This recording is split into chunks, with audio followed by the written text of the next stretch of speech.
So let's look at how to change the default time zone from where your email are sent out. So click on account settings and go to email, and there you can select the default times to send the email. You can also override these for each sequence. So let's say all the days you are selecting to send the email, but we want to change the time zone. To change the time zone, you can also change the time, 10 a.m. or 11 a.m.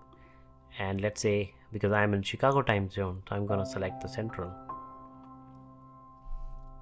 So you can also type, hopefully no, so you really cannot type it, but what you could do is you can just select here central time zone. So I've selected this, and then you can just simply save the settings. So now this is the time zone that will be used when you broadcast or send the emails. So I'll show you what I mean. When I go to my broadcasts and I'm starting a new broadcast,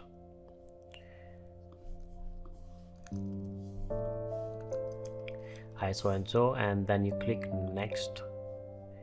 We'll continue to share, and when you schedule it, the time that is shown here is the time zone that you configured on your profile. So when I'm selecting this, it is showing me the time, date and central time zone. This is how you can change the time zone to match where you want to send the email from.